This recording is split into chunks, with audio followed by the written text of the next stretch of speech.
Today's tutorial is going to be a super quick one. We're just going to take a look at how we can go about inserting silence and removing silent areas within our session. So I've had a lot of situations where I'm working with students and they will have created their song so that it's starting right at bar 1 and they would like to have some empty space here. When we're exporting, generally we'll want to have 1, 2, or 3 seconds of silence before our song begins.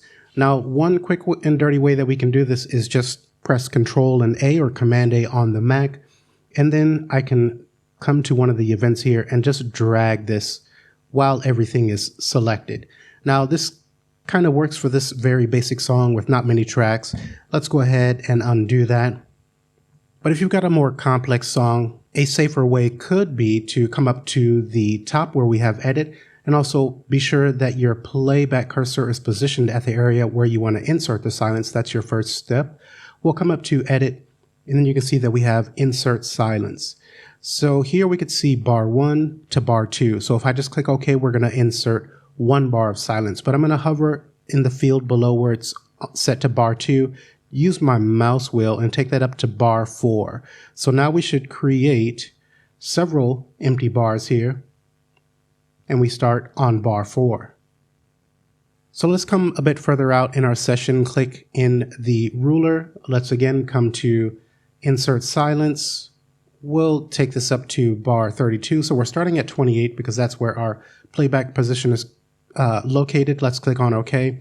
So now we've got this empty space here. And what if you have this in your song and you'd like to get rid of an empty area? Well, we can again position our playback cursor here.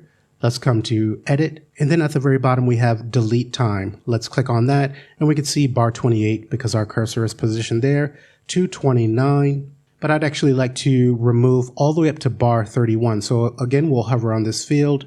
With the mouse wheel, I'll scroll up to bar 31, click OK, and we can see that that empty space has been removed. Now again, if we were to zoom out a bit, we could always come to an empty area, left click and hold, and drag to select all of these events and parts, and then just pull these for as far out as we would need them to be. But again, if you're working on a session that has a larger track count and more material within the arrange view, this could potentially be a little bit dangerous.